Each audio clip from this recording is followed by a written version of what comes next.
Hello, তোমরা সবাই কেমন আছো? এই লুকটাকে এত ভালোবাসা দেওয়ার জন্য অনেক অনেক ধন্যবাদ।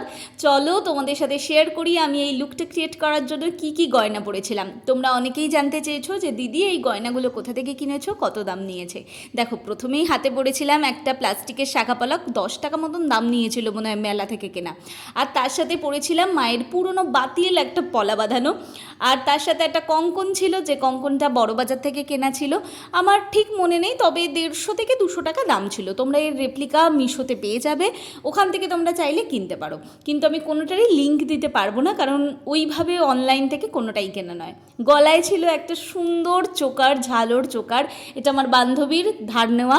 আর তার সাথে ছিল একটা ইউ প্যাটার্নের হার, এটাও বড়বাজার থেকে কেনা ছিল। কানে পরেছিলাম দুটো ফুলকান। এইরকম ফুলকান তোমরা মিশোতে অ্যাভেলেবেল পেয়ে যাবে, যদি তোমরা চাও তাহলে ওখান থেকে কিনতে পারো। আর এই টিকলিটা নিয়ে অনেক প্রশ্ন ছিল, কোথা থেকে কিনেছো? দশকর্মার দোকান থেকে কিনেছি, ঠাকুরের টিকলি নথ বলে। আমার এই নথ আর টিকলিটা ওই ঠাকুরের নথ আর টিকলি। আর মাথায় যে মাথা বাট্টিটা পরেছিলাম, ওটা একটা চেন ছিল, একটা গিনি চেন ছিল, সেটাকেই পরেছি।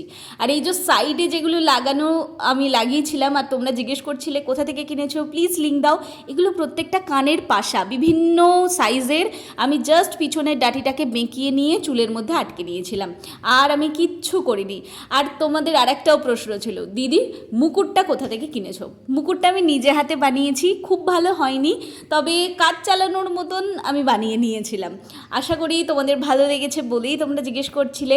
আশা করি এরকম নতুন নতুন কন্টেন্ট তোমাদের আমি আরও দিতে পারবো।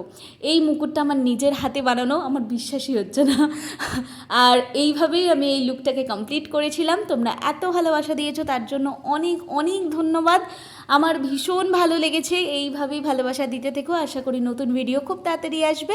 আজকের জন্য সবাইকে টাটা।